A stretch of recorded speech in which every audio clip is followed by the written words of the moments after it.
All right, welcome everyone. Chris Petri here. I'm really glad you're here. We're going to have an exciting time painting this beautiful ocean scene with fishing shacks and docks. Tons of beautiful, interesting information on this painting. We're going to have a fun time drawing it first and then painting it. You're going to see the whole process broken down simply and effectively as we go. And we're going to show you everything on camera. So you're going to have our photograph of our scene right here on our phone set up in the upper left hand corner so you can watch the photograph as you're working. We're going to have the palette in view, so you'll see the palette and all the colors I use. I show you all the color mixes as we go along here so you can get all these beautiful colors mixed up. This is not an extremely difficult color mixtures in this painting. It's basically some beautiful blues, red and gold, some yellows with some really beautiful viridian green, and we just have a fun time. We're doing the glazing technique, which you're really going to have a fun time with. We're going to wet the whole paper first once we're done with our sketch and get some tons of water on top of the paper, let that dry, and then we go over the top and get our beautiful washes of color in here, the more darker tonal values of the painting, some shadowing and reflections underneath the docks here along these fishing shacks along the ocean. We'll do those shadowing colors last. You'll see the final details of maybe getting in some of the wires for the telephones and power for these fishing shacks here along the ocean. And so let's jump right in and start working right away. And I'm hoping you're enjoying the watercolor journey. It's a fun one. Keep sticking with me here week after week, month after month, and year after year. We're having a great time here doing these type of paintings where we learn all the really fundamental, again, techniques and methods of watercolor. This one, again, is the glazing technique, which is really fantastic. It's a lot of fun. You use tons of water, and then we get into some really beautiful colors as well. Okay, so we'll get started in just a second. All right, we just saw the finished painting. We're getting started with the pencil drawing first, and I guess the main thing I wanted to cover here when we first start out is, you can do your drawings as carefully as you would like or as free as you would like. So sometimes I know some of you might like to draw more freer sketches, and you might not want to get really involved too much in like perfection as far as your drawings go, but again, you can use rulers. I sometimes will use a small ruler, a half-size ruler, to sometimes get some structural type things, like maybe a house. We're going to do some sea shacks here, as you know, along the water. And but again, you feel free to sketch it in the way you want to, or to draw it in more, perfectly if you want. Like maybe you're going to get all really nice vertical lines like this. Some of you might like to draw your shacks in more of a sketch format, so you might have like everything is not perfectly vertical. Most buildings are always built vertically, perfectly vertically, plumb, when things are framed and so forth, houses and buildings. And then over time they do sometimes shift a little bit, and you'll get a little bit of variation from exactly being straight. But a building over time might have a little bit of irregularities to it, but for the most part, it's up to you. I'm going to use a ruler on this. I'm hoping you can see the picture pretty good here. This is a photograph of a fishing village along the ocean. So we're going to kind of get the basic idea of this here. What I'll do is I'll first start drawing in the buildings here, the fishing shacks here, and then we'll do the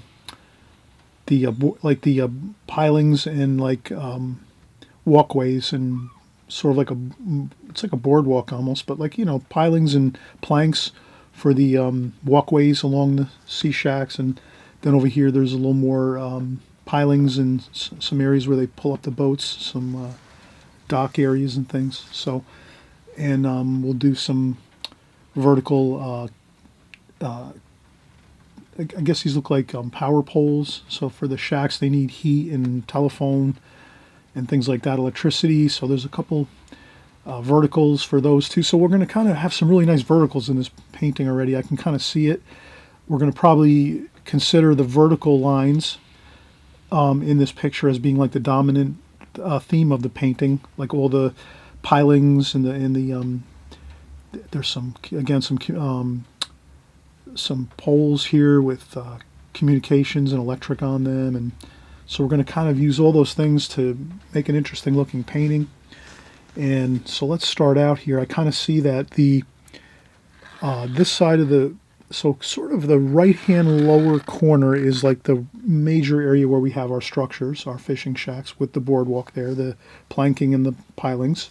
So let's do that. Let's say about a little bit above halfway is sort of where that happens. The sea shacks are mostly there. So I'm going to just start in one section and work my way over. I think I'll start on the right.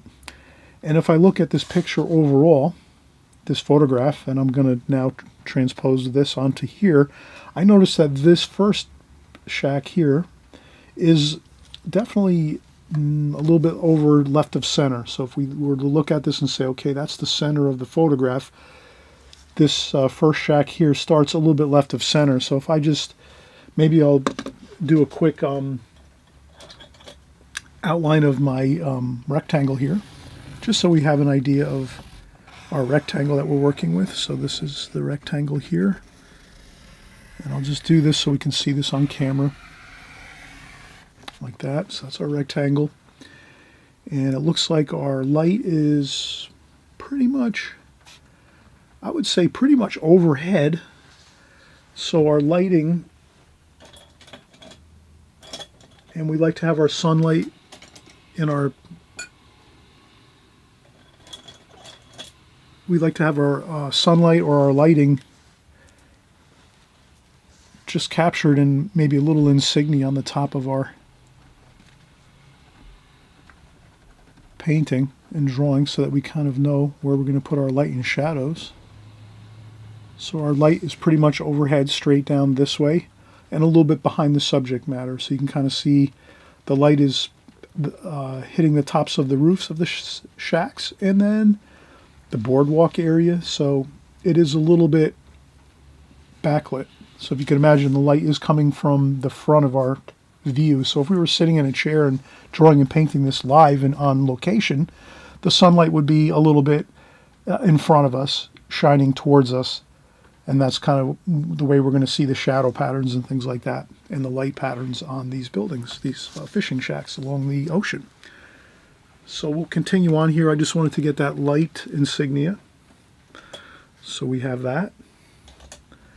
And then again, we're going to have this, we're going to make this fun and enjoyable. So again, we said the halfway point on our paper is about here. And then we said that the first shack is a little bit over to the left of that. So we'll put our first shack about here. And then I'm just going to sort of get a straight line here for this side of the shack. And there's a lot of interesting verticals and lines and things. But this looks about kind of where things are, the first shack here. And then that's the first roof line there.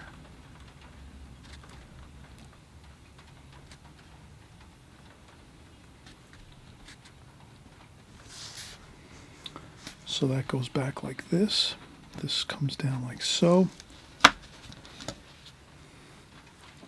And you never worry if you draw some lines over things. You can just lift them up a little bit with a kneaded eraser like this. And this might not be that angle was a little bit too much there, so I'm just going to make sure I get a little bit less than that there. And then this angle goes here. And then the other shack is here. And its roof starts there, and it goes up like so, like this. And then that roof pitch goes this way. And then I'll do another vertical line here, straight down, like that.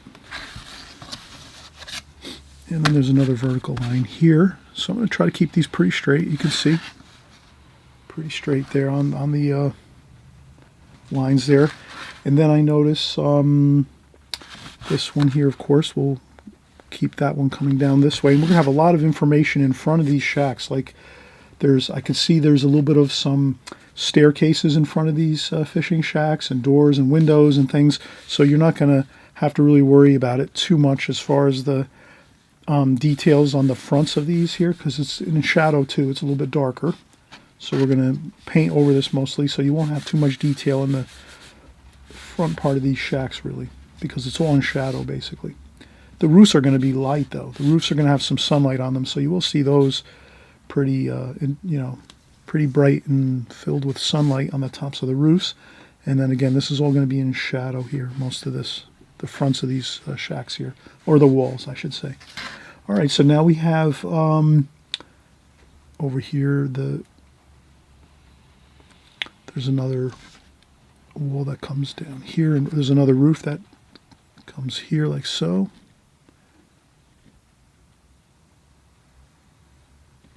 Like that. And then this one comes down like that. And then I'll use the ruler again and just come down straight like that. So again, we're doing some really basic lines here, vertical lines, straight. We're keeping them very straight and vertical, plumb, with the ruler. That's going to look really good. People generally like to see straight lines in their paintings and in artwork. And then there's another bit of a canopy over here, like so, in front of this, like a little bit of a shed roof here, like that in front. And then there's some posts that come down like that. And then maybe like here, like so. And again, you don't have to worry too much. We're going to have lots of lines in this. And we're going to do a lot of painting with tons of water. We're going to use the glazing method on this video, on this tutorial. We're going to use the glazing technique. So we're going to do just a ton of water on the painting first. And then we'll go in and add some more interesting darker darks after we get the really light washes on this paper first. So we're going to kind of having fun doing that. All right, so we have the buildings so far, the sea shacks here, the fishing shacks. And then over here it looks like there's like a dock of some sort that has pilings. And we're not going to get, over here we're not going to get too, let's say when you're painting, and you hear me say this a lot, you're the artist, you have to try to make things easy for yourself when you're drawing and painting, and always try to think to yourself, can I like take my artist liberty and make things easier for myself when I'm doing a drawing and a painting, a watercolor painting, of course. Can I do things that will sort of, help me to get a painting done without getting into too much detail where I wind up just working for an hour or 2 hours or 3 hours and trying to do all fine details in a picture you might see, a photograph, or even if you're out on location. So that's what we're going to do here. You can see from the photograph here, and I'm hoping, I always try to get the photograph on whenever I can of our tutorials here. So you can see there is a lot of details in this, and we're going to try to minimize the details. So over here on the left-hand side, to the left of this side of the shack, I'm going to minimize and simplify this by just blocking it out and putting vertical lines and making it look interesting, like so. But I'm not going to get too much involved with a lot of details. We can just paint in some really interesting looking lines and things, and it'll kind of be to our benefit that we don't have to do too much detail. And so we'll do one of our poles here with our electric and telephone lines and things like that. And that's about up here, which is quite a bit up higher than the tops of the roofs. And that's the same there in the photographs. And then over here we have the same thing. The only this pole here with the telephone and power lines is a little bit lower because it's going in the into the distance here. So that's going to go like that. And then there's another one too we can see far off in the distance. And that's over about here on the picture. We can make it a little bit over here like so. Like that. And we can even make that one smaller. Let's just make that one line like that. We'll make that one very, very thin like that. And that'll just be and that over there like so. And then we're just gonna remember to put a couple lines here like so. Like this. And that I think is pretty good. We have another, what I'll do is I'll leave this over here. There tends to be another roof over here, but I'll leave that roof out. And this way maybe we can get some of the ocean on both sides of the shack so that we can kind of see through the picture really nicely on both sides of the fishing shacks. So if I take a larger ruler, I'll try to find my larger ruler now, and I have that. So here in this photograph, I'm going to see that the ocean is about the top of, or actually right at the, I'm going to go just a touch lower than the roof, where the roof meets the walls of the fishing shacks, like that, the fascia of the, and I'll do that, and I'll make my line, and that's going to be my ocean, distant ocean, like that. And then over here, there's a large, looks like a large maybe storage box or something, like that. Okay, we've done quite a bit of drawing so far, and that's when I always say, if you've been doing a lot of planning and sketching and drawing, no sense in going too much and kind of like biting off more than we can chew. Let's just kind of take a little bit of a break here right now, and then we'll finish the drawing. So usually we can get a drawing done in 2 passages, let's say. So we do the first part of the drawing, get things situated really nicely like we have here, and then let's take a break, and then we'll get in the pilings and the planking for the docks over here in the front of the shacks. So you can see that here. There's plenty of planking and pilings. So let's do that, and water, and we're going to get that into our drawing next. So let's take a break. No worries, and be back in about 2 seconds.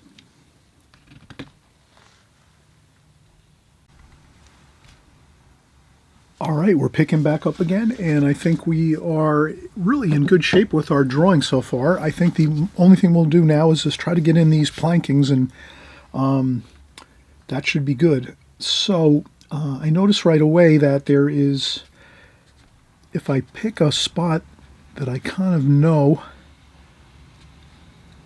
this is here like that, so I'm going to make, and I'm going to go over this in a darker pencil line. I'm going to go over the top of this pencil drawing again in a darker drawing quickly in about 5 or 10 minutes. I just want to get the boards and the planking and the pilings here for the this foreground area. So I noticed right away. I'm going to use a longer ruler here, just because the line going from the boardwalk here. So I'll make this a little darker. So these are the fronts of the fishing shacks like this. I'm noticing that the kind of the docks that go across here are so like that. So we're seeing some water underneath of this shack here. And then this trails out sort of toward the bottom. So this is a somewhat, not a tremendously angled line, but it is like that. So I'm going to do this. I'm going to take the artist liberty, and sort of just say, all right, that's about where that is there. And it's a little bit wider so it's a little bit thinner. Actually, if you can imagine, let's get another line here. So now I'm looking and I'm saying the next line is about here. I'm looking at one of these pilings over here next to this shack here. There's a piling here, and that seems to be about where that thinner planking over here ends, and then it gets into a wider section of planking, like a dock area. So let's do that. Let's take this line, bring it down this way, and then we have the, like that. So then we can take this line and go from here to here. Not drastic, but it is a little wider over here. You can kind of see it's wider and it's getting a little thinner there, like that. And then this line goes this way. And if I look at it, it is somewhat like a pyramid. So it's almost like a triangle. It's almost like a triangle like this. So that's fine. So then we just take another line and go like this and say, all right, that's going to be this line here. Now, all I have to do is figure out where does this line from this point out to here, where does this line end on the front of this dock area here? And then I look over to my photograph and I say it's a little bit left of the top of the ridge of this roof here. So this is the ridge here, the ridge of the roof. So when we're talking about structures and these fishing shacks, you have the ridge of the roof here, which is the very, very top point of the roof, the ridge. And then you have the rake edges, which are the angled lines that come down from the ridge of the roof, which is the very, very top point, the ridge up here. So this ridge here in this photograph, these docks here are just a little bit to the left of that ridge. So if I take that ridge point there and I drop it straight down, then I notice I should be a little bit to the left of that. So I have to maybe just lift up a little bit of a pencil line there and say it's about here where that dock is here, the edge of that dock there. And then it's going to go across this way, and I notice, let me figure out next, where's the next longest line at the furthest point I can see. Where is that in relation to these shacks over here on the right side? So then I look over here and I say, okay, well, this here is like so, and then this goes across there. So there is a line here like so in the photograph. And that's about where this line is across this way. So let's do that. Let's get these lines all the way across. And again, I'm using a ruler because it really does help a lot. If you're doing not that you have to be that straight with your lines when you're painting, but it is good to get these good lines with your ruler and your pencil so that it's, kind of, it makes it easier to plan these lines out to get these docks in the front. And then I noticed there's another vertical power and telephone line, a pole here with telephone line. It's a piling that comes up, and it's, I'm not going to actually, let me put that in. That actually looks good. Let's put that in. So that will be up here, like this. And let's go up higher. Let's change things around. Remember, if you're the artist, you can change things in your painting to make them look more interesting. So I'm going to make this power and telephone piling here taller than the other ones over here, just because I think it's going to look better. So you can change around your drawings. Remember that. Always remember that. You can change things around to make it look better, to enhance it for your own creativity as an artist. All right, so now we've got all these really good lines here, and we're going to say that this is the other dock back here, and we'll put some pilings over here. So we'll make some small vertical pilings over here, like so in the distance. We have our line across here, and then there's one more. Looks like a walkway of planking that comes across this way. And then if I go over here to the picture, to the photograph, I notice that walkway is pretty much following almost the same angle as this wall here on this fishing shack here. It's just this way closer, so we'll put that this a little bit closer this way, like that. It follows pretty much the same angle, like that, and then we'll make it a little wider here, like so, like that. And then you can kind of see how we already have some really good lines. So now what I'm going to do is go over this with a darker line, just so you can kind of see how everything comes together. I know sometimes it's more difficult if I'm drawing lighter lines to get things into this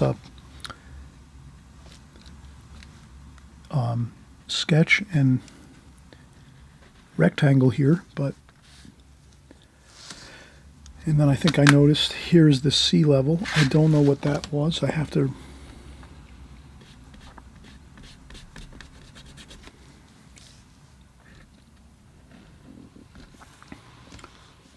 all right, I will take one more break for just a second, and we'll get started in just 2 minutes. Again, take breaks whenever you need them.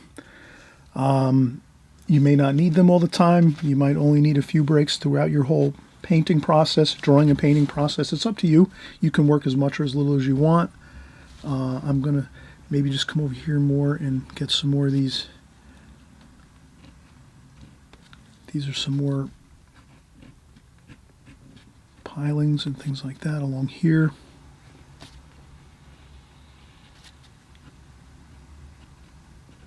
Like that. I think I'll end this dock here.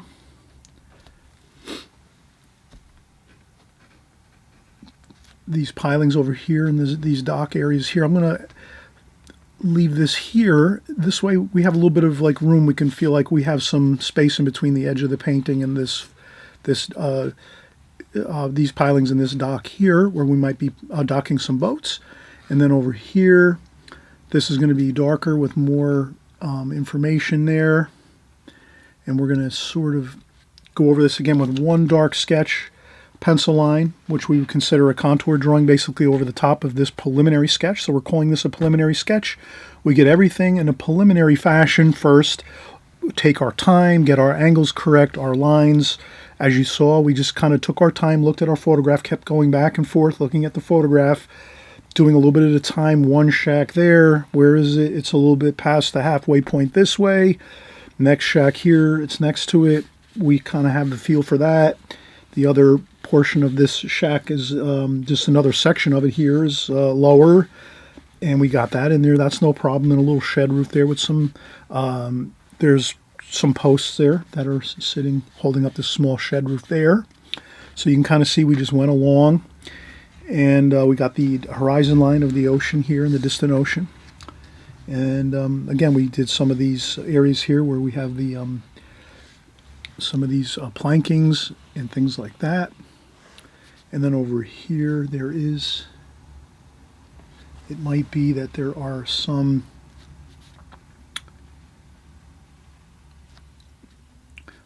I'll tell you what, let's take a break. I see some more things I'm going to try to draw in next. We can paint them in actually, but I will sketch them in a little bit. But let's take a break again, because I'm seeing things. That's why I always like to say take breaks.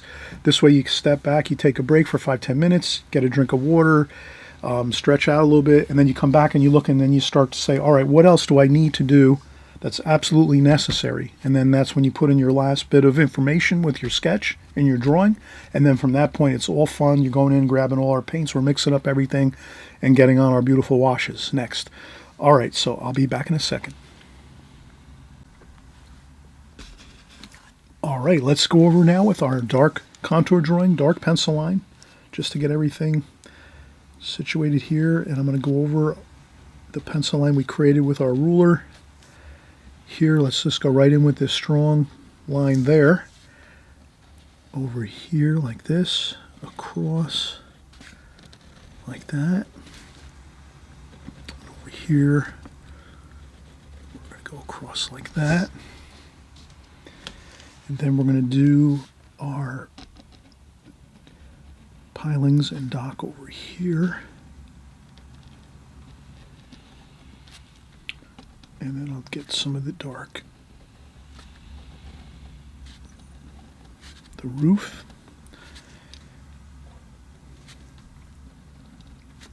Corner of the building there, fishing shack there.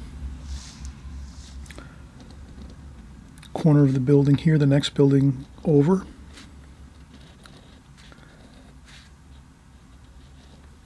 Like that.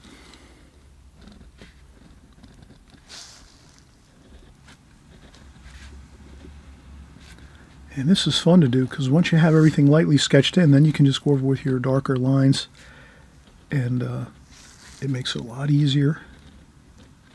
And it's great to have darker lines when you're going into paint, because then you can see them as you're painting, and it's not like if you go over it you lose the lines. You can kind of see the lines pretty accurately if you're making them dark when you're painting, so that's important. And we also remember that we're doing the glazing technique on this painting, so this is going to be a lot of fun. We're going to use tons of water and paint, and put our posts in here like so. This next post is probably over here like that. And then if you have anything else that you think you might see, there might be a door over here like so. And there might be some doors and windows that we left out, so we want to... I think this is a door here, and then there's a window over here, like that. So we'll try to get in our doors and windows. Like that. And there's a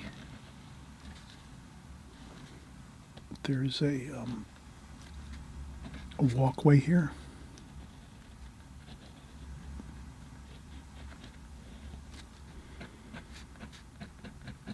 So I'll put that walkway here where the door is here. Like that. And it might go in between the two buildings, this walkway. I think it does actually. So we'll have a bit of mystery here. And these are some lines there. So there's some posts too for these walkways here. And I see that this is like this could be some storage boxes or something like that over here. But you can kind of see the lines are pretty much coming together. You can see everything clearly. And then we have there are some other lines over here. These might be some other vertical lines for other posts and pilings and things like that. And then we have, let's do our darker lines here. So we want to get those into these. So I'm just going to go over again, use the same line, just retrace it with a darker line so you can kind of see like that, the darker lines here. There, and then over here, this one's kind of thinner. Like that. And then we have some of these, and we'll just have fun creating some loose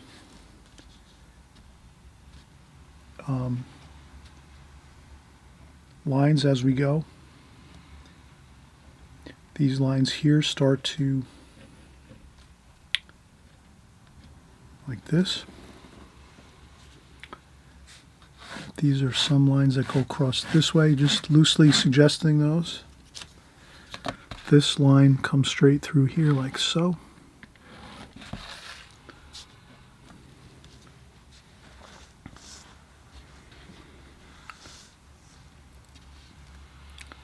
And I think that looks pretty good. We have some more plankings here, so I'll just try to get those like that. Maybe they don't, let's see, I think these pretty much stay pretty much even like that.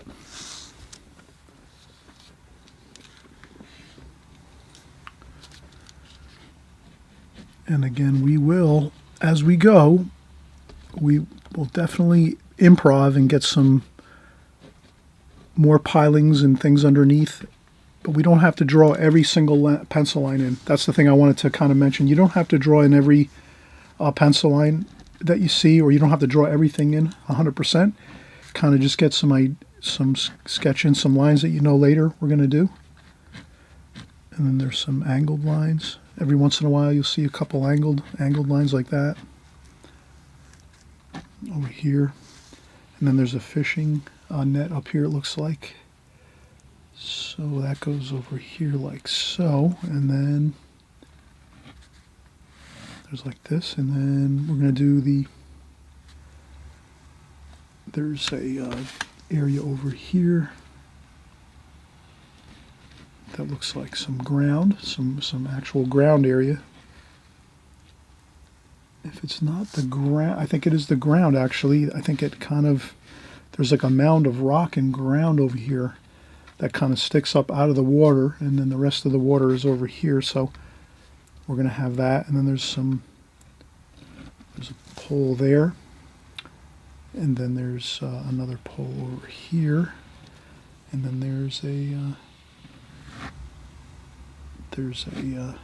fishing net here.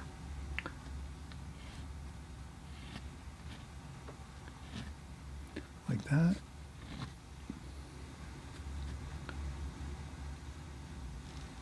Like that.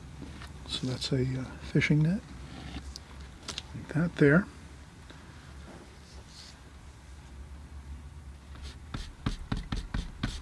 And then if you need to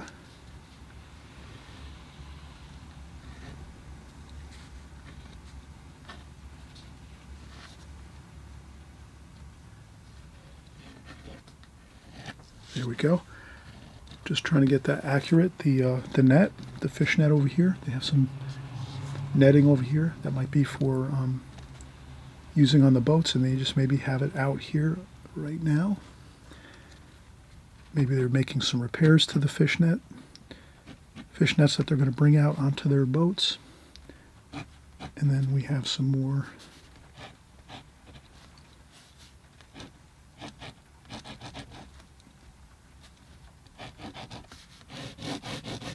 okay.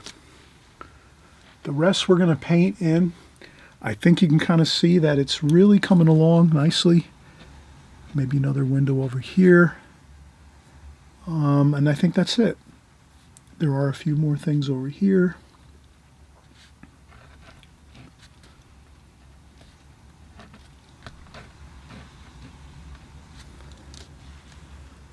And again, like we said, we are going to paint in some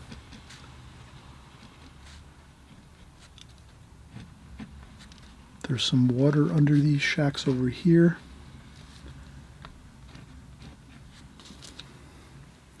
Plenty of pencil lines. We have tons of pencil lines, so we don't have to worry when we go in to paint this now. Next, you have plenty of information that you're going to use, and you're just going to start filling in everything as you go, or painting in everything as you go. But we always remember now, what kind of technique are we going to use? Yes, you've got it. The glazing technique, tons of water. First wash is going to be completely light and watery and interesting colors, the blues and the greens of the painting. And then when we have that first wash completely on the paper, then we let it dry 100%. I am using block paper. We always remember block paper is really easy to, you can find this online. This happens to be Arches. I'm using Arches rough here. This is Arches satin paper, which is smooth paper. You can do a painting on smooth or rough paper, doesn't matter. But the thing is, the block paper is great. You can see how these are all glued. Each page, there's maybe 20 or maybe 15 or 20 watercolor papers on this block, and they're all glued together. So what happens is when you use tons of water on your first wash, all the paper gets buckled and all the water's in there and it's all bubbly looking and buckled the paper. But when you let that dry for a half an hour to an hour, or if you use a blow dryer in 5 or 10 minutes, it goes back to perfectly smooth flat paper like that, so that you can begin to go back in and get lots of lines and whatever details you're putting on your paper, and it's not going to be like your paper's all buckled. So that's really the advantage of having your block paper, is you can use really wet washes. And then once that dries 100%, after you put a really wet wash on it, the paper flattens out again perfectly so that you can go back in and you're not hampered by buckled paper and problems like that. So that's why I really enjoy the block paper like this. And Arches makes great block paper. I know Fabriano makes block paper. Most of your paper manufacturers do make block paper. So you have to kind of search it out and find it, but it's there, it's out there. And I know many of you already use block paper, so I'm just kind of, maybe some of you that are brand new. And if you're brand new here, welcome. Thanks for coming by. So yeah, if you are brand new here, I'm just mentioning some of these things here in case you're deciding to maybe try some block paper eventually to see how that works for your paintings. Okay? All right, so let's do the painting next. Let's just take another quick break.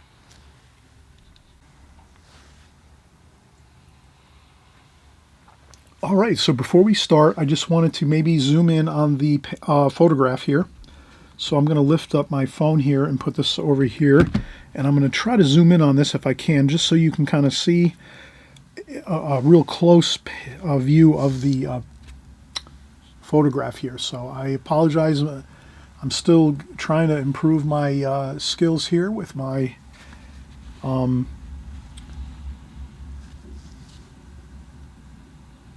video making here on YouTube. But this should be good. Now you can always, if you have to, you could do a screen capture, a screenshot of this as I zoom in for you. And then you'd have it. You'd kind of see, there it is. I can also edit this to see if I can make it look a little more brighter. I'm looking at it and kind of seeing that it doesn't look all that tremendously bright. Let me see, can I do this?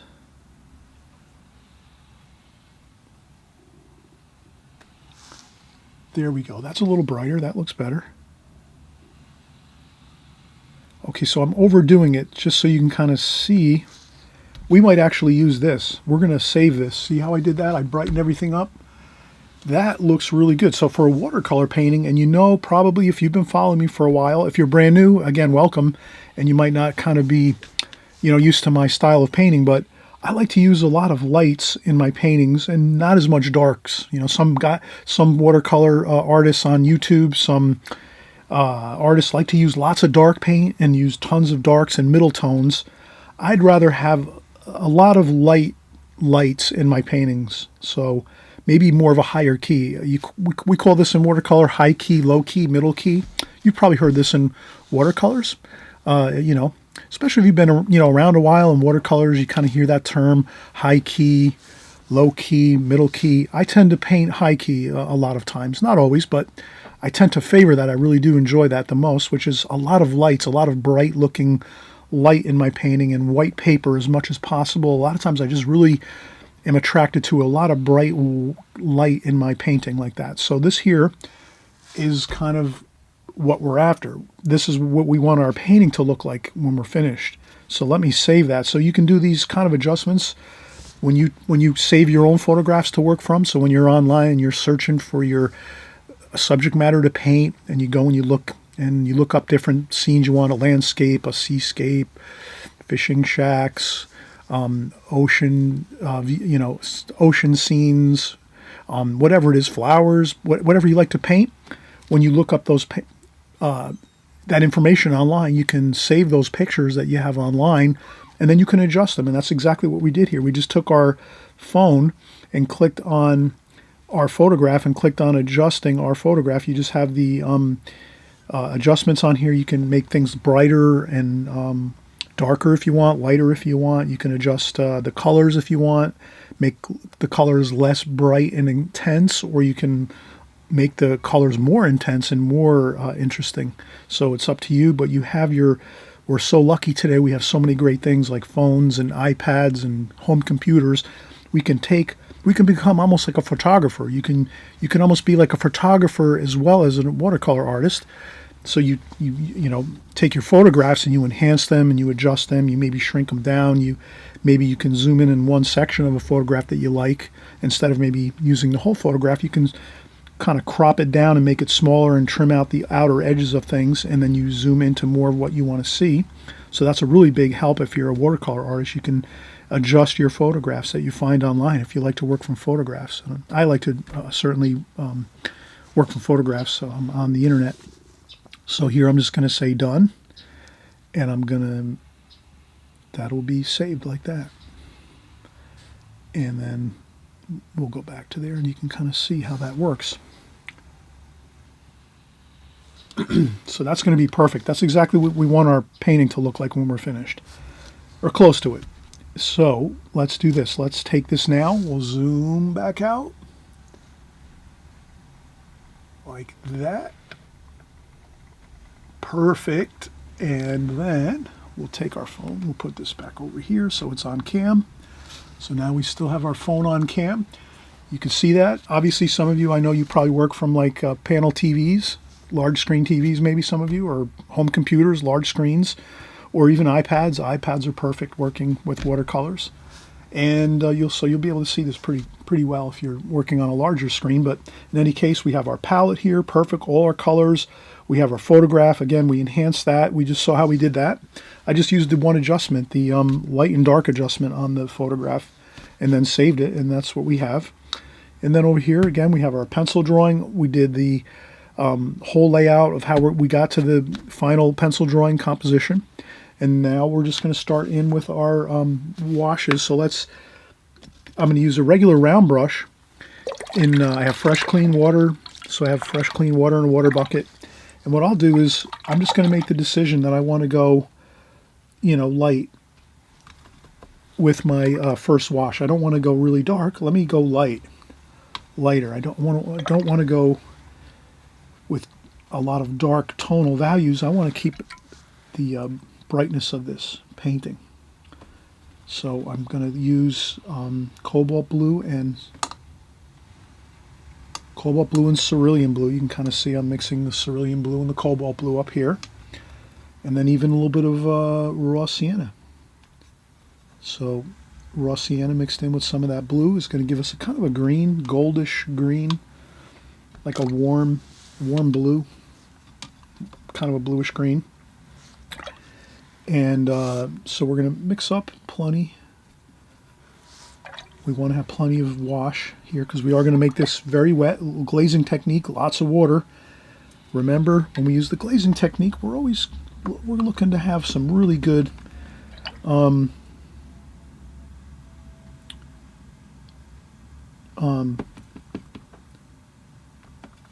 washes, some really good color, lots of water. So I'm going to use some French ultramarine blue too, up here too as well. Lots of cerulean blue, cobalt blue. I'm using all my blues, French ultramarine blue, cobalt blue, and cerulean blue here. Like that.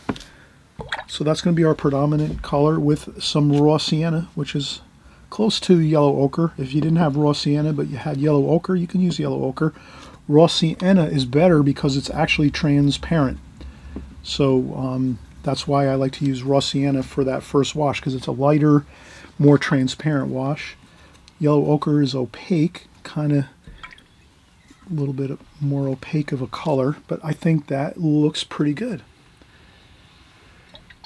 And we can also add a little bit of alizarin crimson over here on the left, and some alizarin crimson and some red, some purple and red. So alizarin crimson and purple, like that. Over here, we're going to maybe add some of that into, maybe a touch of cadmium red.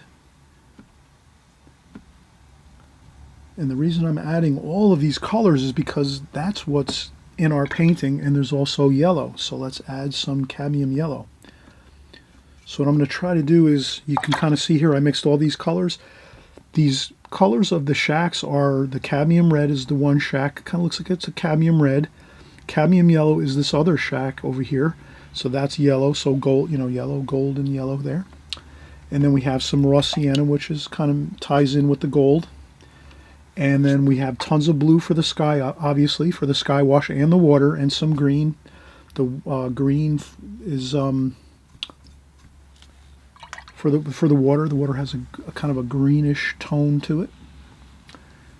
And but I think that's good. So we've got plenty of colors mixed up. Now, the next thing we're going to do is we're going to wet a sponge with fresh, clean water. So I'm going to empty out my water pail. I'm going to pour fresh, clean water into my water bucket. And I'm going to use a sponge. And I'm just going to wet this paper with a sponge like this. Now, if you want to, I would say, because we have so much pencil lines on this painting, we're probably not going to be, it's not going to be good to kind of go over the top of this with a sponge. So let's just use our flat brush here and get a lot of water on the paper. Let's add tons of water to this paper right now. Like this. So you can kind of see I'm flooding the paper with lots of water with my flat brush here. This is a Da Vinci flat brush, and it's a 30 millimeter. So it's not extremely large as far as the brushes go, but it's a decent size. You know, you can kind of see it compared to a round brush like a number 6 or number 8. This is a number 8 round brush. So it's perfect for this size paper. This size paper is probably like a 10 by 12.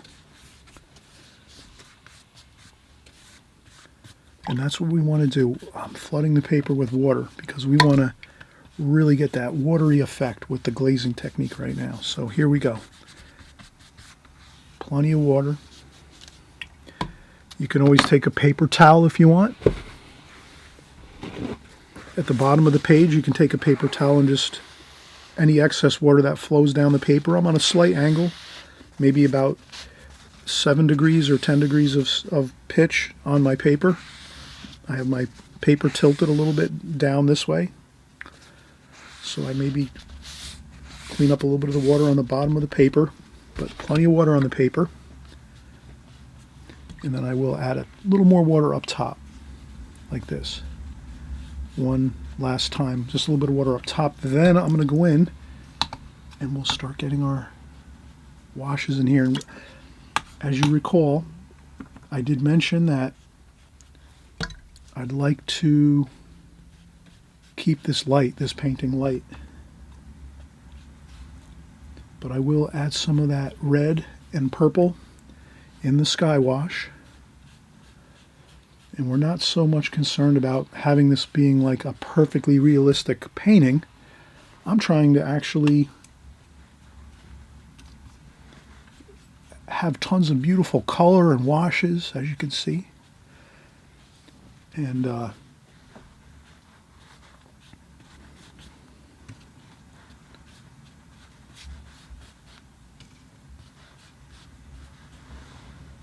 as long as I'm mixing all the colors all the way throughout the whole painting, that's all we need to do. So all the colors are here now.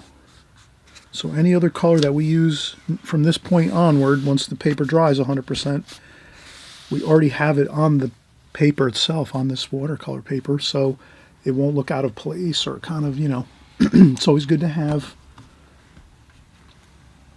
all of your colors harmonizing on your paintings. That does look good if you can harmonize all your colors. Use all the same colors throughout the whole painting that you're doing, and then that'll always get a really good effect for you. So now I'll just go around and dry up some of the water that's splashed over, and at the bottom of the painting too as well. I'll just lift up some of that extra water that's flowed on down. And look at that, we have a wonderful first glazing and first wash on there. And then I wouldn't fuss with it much past what we just did now. We just got it on the, you know, it's going to be light. It's going to dry a lot lighter than you see right now, and it's already pretty light, as you can see. But that's what we wanted to do, is get like a tone on the paper, a tonal value, a very, very light tonal value of all the colors that we're going to continue to use throughout this painting. So let's let this dry. I'm going to let this dry naturally, I think, versus using a blow dryer. I'm going to have some dinner, and then I'll come back after dinner, and that'll be probably perfect because it'll be about an hour, and it should be at that point dry. And you'll see the paper will be now, it'll be flat again, the paper nice and flat. So we have a really great canvas or a great watercolor paper to work on that's nice and smooth, flat, no bumps or buckles, and then we can get in our all our lines and our colors and our paint, you know, paint in all of our colors on our shacks here, and our the pilings. We'll get all the details in here, but I think you'll see that it's really coming along here, and especially when you get that first wash on like we have here, you always have to remember you have to let this dry 100%. 100% dry before you go back in and start painting again. And then I think at that point, once you've done that a number of times for quite a long time, then you can start experimenting with going back into this painting like this while it's damp a little bit. But I wouldn't suggest it if you're sort of like not 100% used to working with the glazing technique. You always want to let this first wash dry 100% so that the paper's perfectly flat, dry to the touch, and then you go in and you start doing your all your other washes. And again, if you're more experienced with it, then fine, go for it. When it starts to dry, but it's got a little bit of dampness to it, you might be able to start putting in some washes and get some interesting effects too as well. But I'm going to actually show the proper way to do it if you're still learning and you're trying to get that perfect painting and close to as perfect as possible. And that would be letting this dry 100% because it makes your life so much easier. You won't have any problems with washes looking really unpleasant looking and flowing out and going into other areas that you don't want it to. It becomes unmanageable if you try to paint on wet paper like this after you do this first wash. All right, so let's start up again in just about an hour. Or if you have a blow dryer, you can blow dry this off, within 10, 15 minutes or even 5-10 minutes at most. You'll be able to dry this all off with a blow dryer if you don't want to wait an hour. But in any case, I'll be back once this is 100% dry and we'll pick up again. All right, so we're going to get started now with our next glazing. And like we said, we definitely let this dry 100%. This is might have a touch of dampness to it, but I mean really like hardly anything. It's dry to the touch, but the paper might have just a little bit of tiny bit of buckling, but nothing that would affect us as we go in and paint. So this is a touch damp probably on the underside of this sheet of paper, but the top is completely dry. As you can see, I can slide my hand across it and it's not a problem at all. Okay, now we're going to look at our colors on our fishing shacks here, and I'll just start mixing the colors pretty much. I'm going to go with cadmium red and yellow raw sienna, cadmium red for that reddish brick kind of brick color. A little more cadmium red, maybe a touch of the alizarin crimson for that color, maybe a touch of brown in there. And then we're going to do some, I'll rinse my brush off, and then we'll go in and get some raw umber and yellow, cadmium yellow. So raw umber and cadmium yellow with a touch of some cerulean blue in there too. Maybe a touch of brown too, burnt umber. And then a little bit of orange too. I think I see a little bit of orange in there.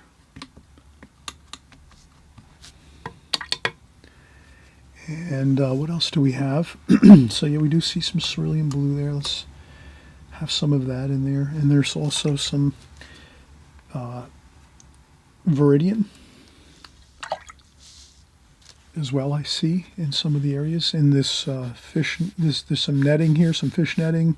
And I see some viridian green too over here in the on the side of this fishing shack, which is probably the same thing. Some fish netting maybe rolled up and stored there on the side. And I think this is pretty good. I think we can get started now. Let's start out with our red here, and let's get some of that red color. I'll paint around that window for now. And that looks good. A nice orangey red. And then over here, same thing. That door is going to be a darker tonal value, so I can paint right over that door there. And it's a little bit darker over there, so maybe I'll get some burnt umber, maybe a touch of cobalt blue to darken up that red. A little bit there. That might be a little darker over here. So we'll make that just a little bit darker. For some reason it looks like there's some shadowing over there somehow. And then some of the yellow over here. We can go right in like this. We can blend a little bit of that there.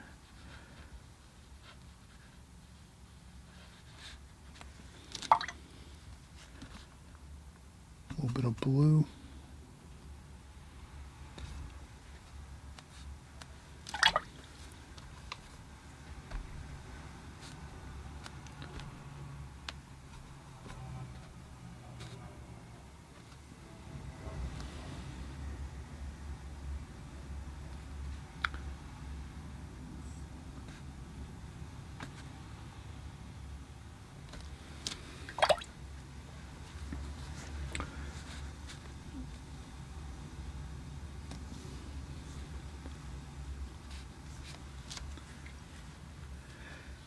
And the same thing over here. This is gold.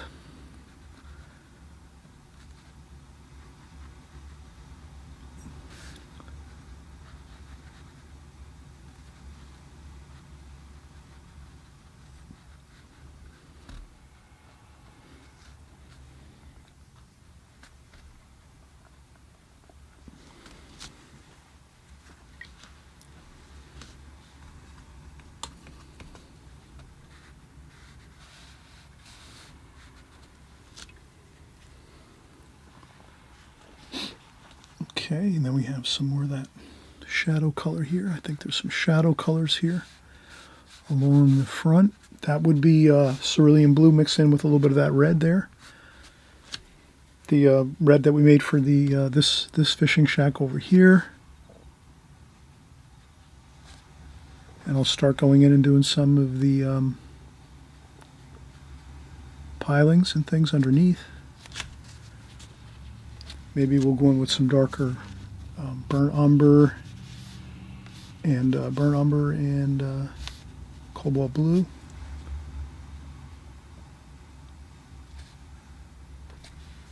Okay, and some darker shadows under there like so. And we will continue to put in shadows and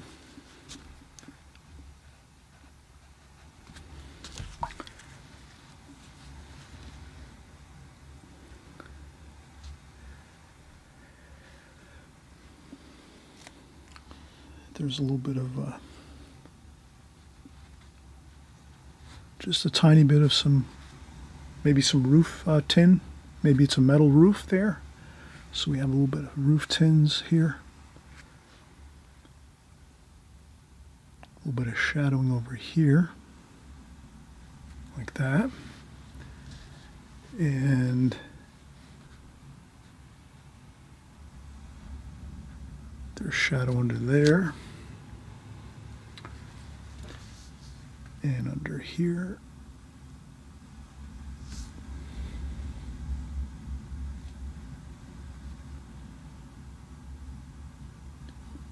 So I'm just slowly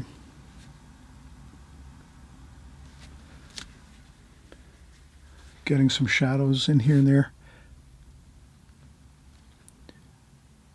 You can add them in. You can add the shadows in here and there when the paper is damp, as long as you're just aware that what type of shadow is it? Is it a cast shadow? Or is it like kind of a cast shadow, but kind of like not as sharp of a shadow? Sometimes shadows can be soft. So since these shadows are soft underneath some of the eaves of the roof, I can add them in while these are wet. The washes are wet, and then I'm going to maybe continue over here. Raw umber, burnt umber, raw umber, a little bit of cerulean blue.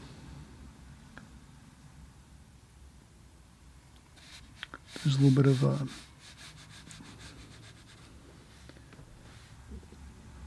bit of cadmium yellow. There's a little bit of gold, raw umber, some blue, some green. There's some viridian over here.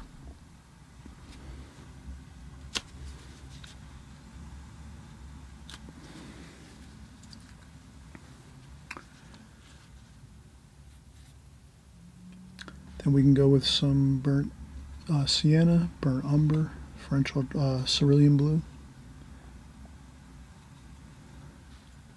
And then we can start getting in some of these uprights here, some of these pilings. And again, we're not going to get too I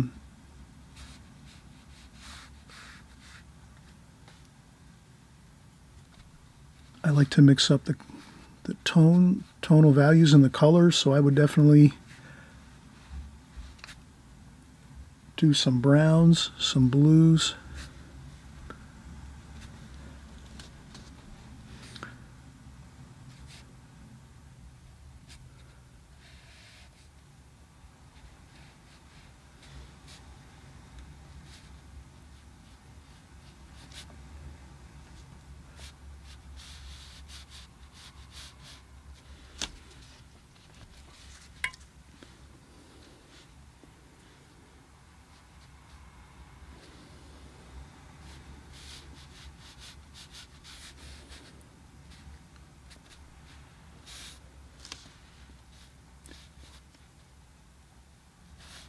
And I'll just keep continuing to work the docks and the pilings.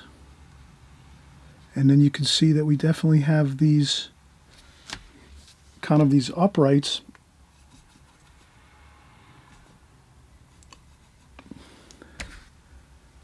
There's a lot of uprights in this painting, vertical lines, so this is kind of really nice.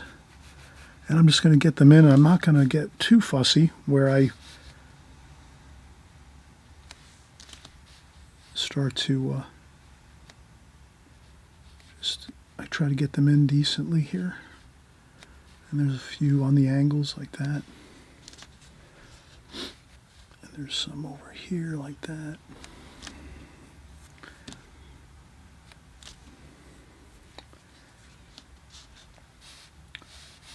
And there's a few more over here.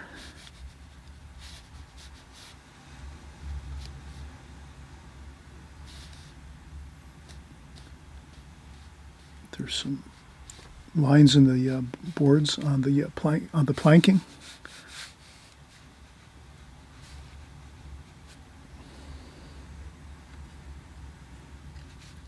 And again, I try to change up the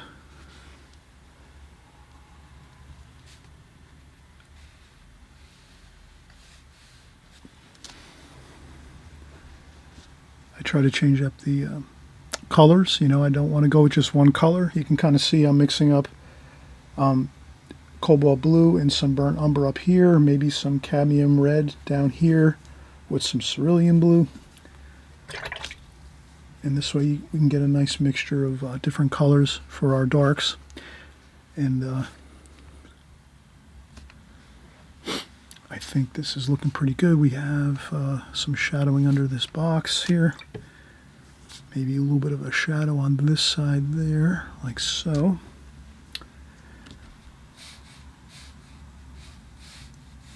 Like that.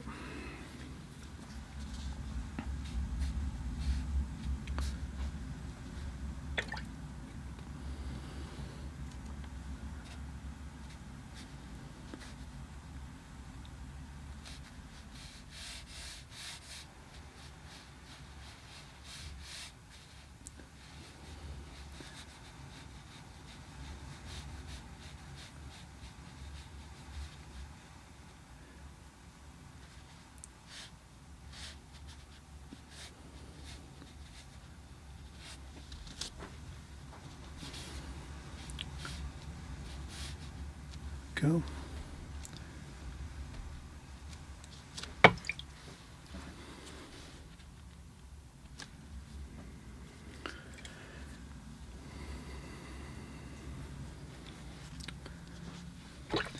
And we are really this is coming along really nicely. I would say we could shift to a smaller brush right now. I'm going to use maybe a smaller, like number 4, to get some of these. So I'm going to use burnt umber and cerulean blue, a little bit of cadmium red as well. Thicker paint, not as much water, hardly any water, just mostly paint. And then what I'd like to do is I'm just using a dowel, a wood dowel I had in my studio, just so I can sort of rest my brush. You could even do it this way. Instead of getting too fancy with like something like a wood dowel or a piece of molding or something like that, which I sometimes do, you can get the same kind of straight line by just doing a little bit of line at a time. So you would just take your brush and go up a little bit like so, and then maybe take a break, maybe dab a little bit of paint off, dry off some of the paint off the brush, maybe go a little lighter for a little bit there. Then maybe pick up a little bit of gold, maybe here some yellow, and maybe do a little bit of yellow there for a second. But if we slowly go up and just do a little bit of the line at a time and keep our hands stable on the paper, then we can get it like that. So if we just do like an inch at a time, instead of getting too fancy, then we can do it just like this here. This one comes down like that, an inch or two at a time. Then we come over here, we get maybe some more cobalt blue, dry off a little bit of the paint off the brush, just so we don't have too much paint. Make sure we don't lean in any wet paint. So I'm going to make sure I keep my hand up here and rest it on the paper up here, and then just come up and do a little more like that. And then if it's damp there, I would just do a light. So I'm again just doing like an inch or two at a time, just carefully, not too much paint. Dry the paint off on a tissue or paper towel or something to keep your brush kind of dry, not too wet with too much paint, like that. And you get that nice look to it. And we'll do the same thing over here. This one's kind of simple. We can just do that. And then over here, this one's really thin, so we just do a thinner line like that. Okay, so now we have beautiful verticals, tons of vertical lines in our painting. We want to get the ocean, maybe the distant ocean. So let's do some of that distant ocean like this with this small brush again, maybe a little French ultramarine blue, just to get a little more zip into that, so that looks a little more interesting. And then over here too, the same thing,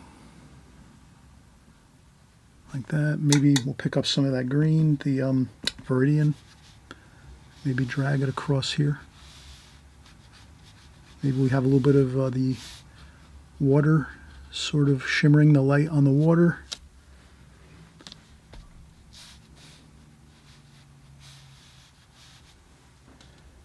Like that.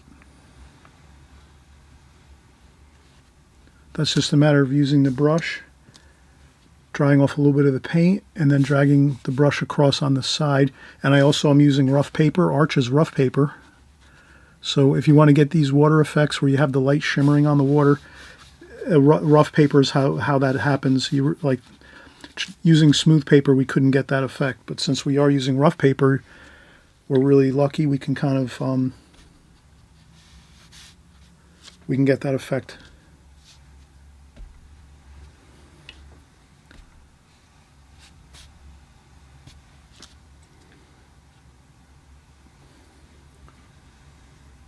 So there we have it, and then we can even add in a little more exciting French ultramarine blue, maybe in a spot or two.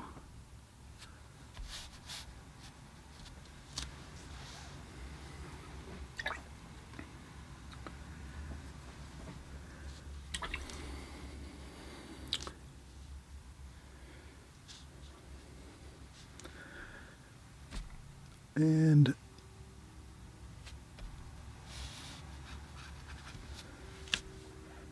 This is looking good. I'm going to get some darks in here now for the window.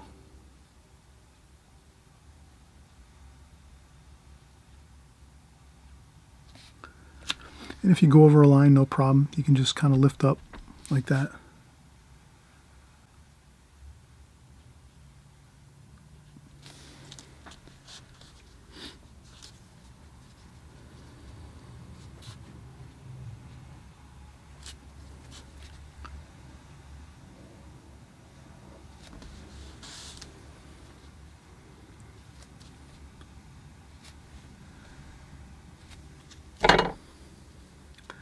We'll let this dry a little bit more, the facade of these fishing shacks, so that we can do the dark doors and the windows, and then also the there's like a small staircase and like a walkway, elevated walkway with some posts.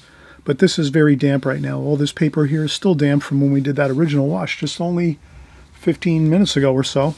So it does stay damp for quite a while. We did put a decent amount of wash on there. So now's a good time to take a break. Let's take a break and let this dry, the fishing shacks, because we have to do the windows, the posts, some of the shadowing. I think we do. So for that to happen, we definitely want to let that dry a little bit. And then this is actually, we want to see this like that. That line continues down this way here. And okay, so we'll do that. We'll let this set up a little bit. We could also do a few more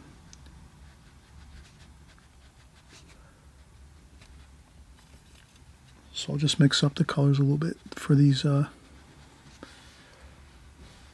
pilings here. There's quite a few. So every once in a while you see an angled piling like that, but mostly all these are uprights, vertical lines. Quite a few over here.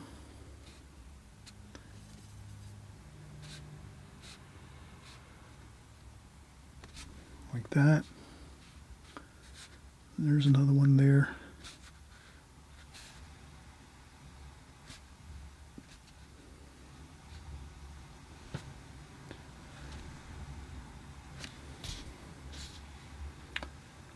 All right, I think it's looking pretty good. I think all we have to do now is just let this dry here, the fishing shacks, the red and the yellow golden colored paint. We'll let that dry, and I think we're almost finished.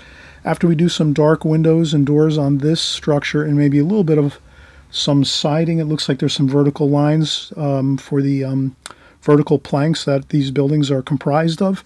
Once we can get that in, a couple more details on our shacks here, then we would probably the next thing we'll get some of the shadowing of the dock here. Underneath these docks, you'll have the shadowing we have here. You can see that in the photo. There's some beautiful shadowing, which is under, it's like a shadowing on top of the water. So we'll do that water shadowing. And I think I'm going to leave most of this white paper, so I don't want to get too fancy and start doing all kinds of watercolors and things like that as far as like the color of the water. Let's leave some really light paper like we see in this here. This is kind of an exciting tonal value pattern that we have here, which is mostly lights with some quite a bit of medium tones, which is the water and the shacks, and then just a little bit of the work with the post, the vertical pilings and details with the darks. And I think if we stick to that game plan of kind of the gallon of whites, quart of the medium tones, which is the buildings, the shacks, and then a pint of the darks, which is the piling, which is the pilings and the,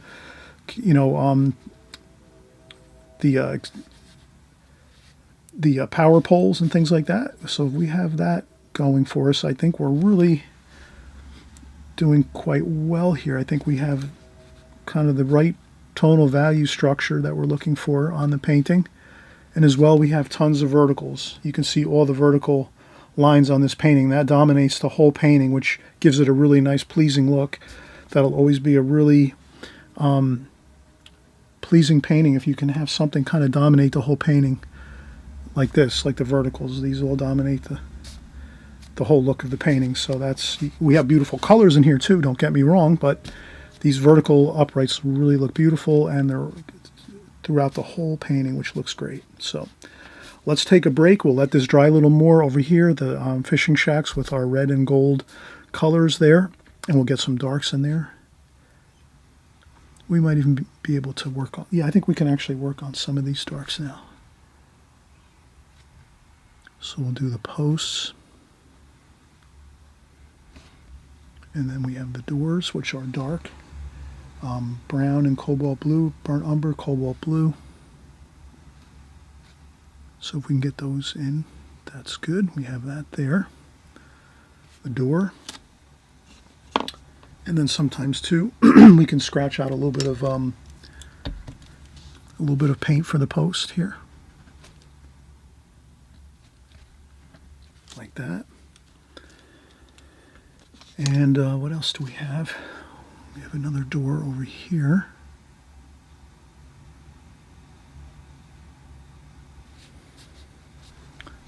And I thought this is kind of darker down there, like so. And another door over here.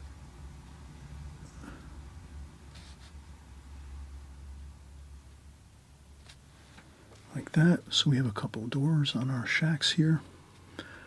A little bit of highlights under there, or I should say shadows under there, under the eaves and the rake edges of the building. And then some more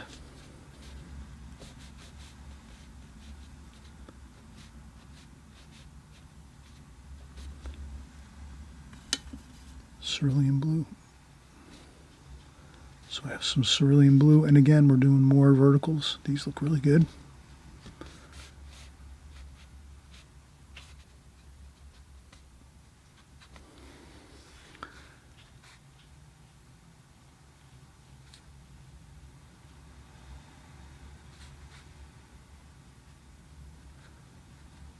So I'm just trying to get plenty of verticals, and that works really well. That looks good.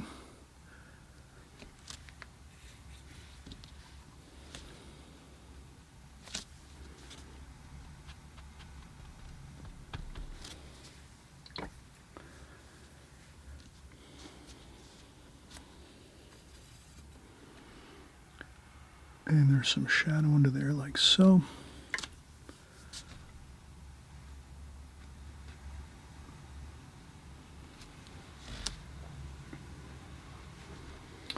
And then again, some cobalt blue, burnt umber, cerulean blue. And we'll just get our, we have a staircase here and walkway that goes over the other side.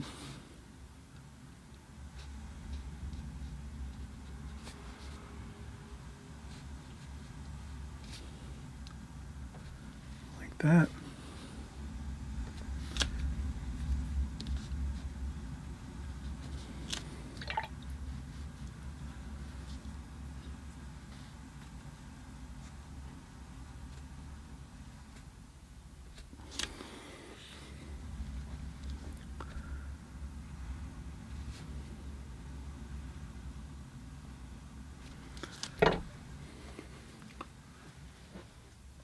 All right, let's leave this as it is right now. We'll come back in just a few minutes after this dries a little more. I think actually we're just going to do the shadowing, the shadowing and reflections of the underside of the these docks here on the water. And I think that's all that we'll need. And we'll move back to a larger brush for that. We'll go back to our number 8 round brush to get our shadowing over here. And we're going to do it really loosely, really quickly, and we'll figure out what colors. I think we're going to use probably this here, which is going to be viridian green, cerulean blue, maybe a little bit of cadmium red, just to kind of get a nice mixture of warm and cool.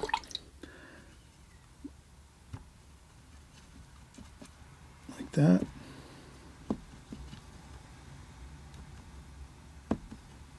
So that'll be our shadow mixture, I think. We'll try to use that and see how it works. Some cobalt blue as well. All right, let's try that in just a second. Let's just take a quick break, refocus, and then we'll come back and get those last bit of shadows and reflections for our water underneath this scene here under the docks, and we'll see how it goes. All right, so we're going to finish up here with our washes underneath the docks here, and we have our colors already mixed. And let's just see here, let's look at our photograph, and we can kind of just get those. We could add a little bit of water first, maybe. So you can add a little bit of water first to your paper, and then add in some color to that. I'm going to use cerulean blue and green, the Viridian green.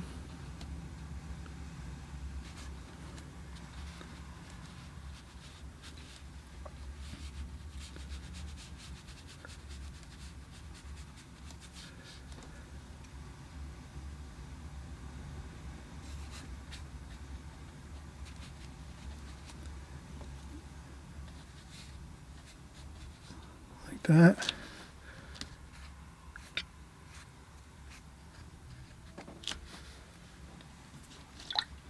Splash on some water.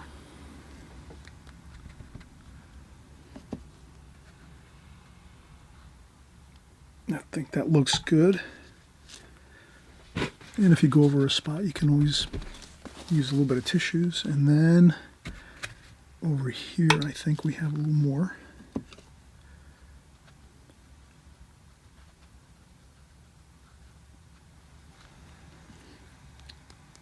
And like we said before, the light's coming from this direction forward, so you're seeing the shadowing, the reflections and shadowing of the water. And I just might go across this way a little bit with a few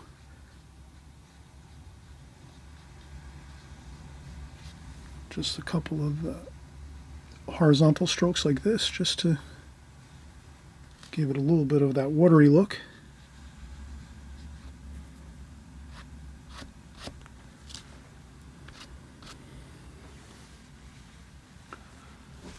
I think that looks good.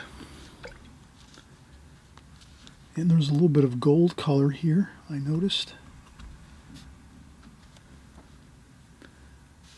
And some cerulean blue.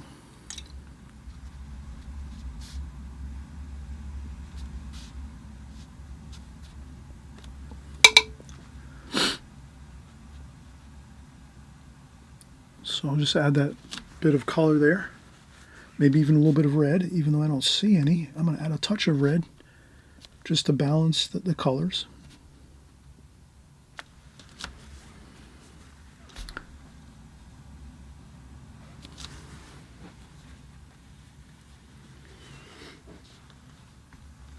And a couple of splashes.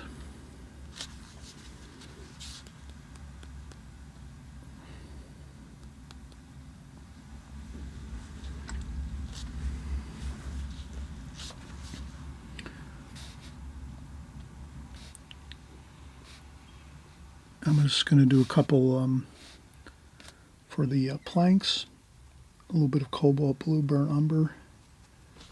Then I'll dry off the brush a little bit, and just a couple of these planks like that. Just a couple of indications of some planking.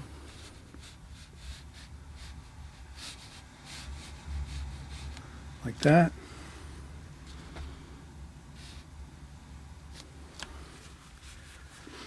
And then maybe just a couple, maybe some cerulean blue and the burnt umber, like this. And maybe I'll dry off the brush a little bit. And maybe I'll just do a couple, just a couple of lines like this.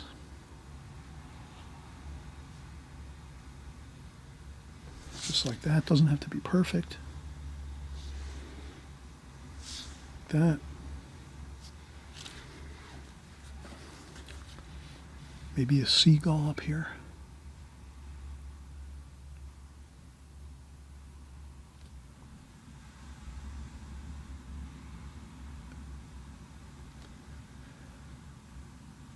Okay. And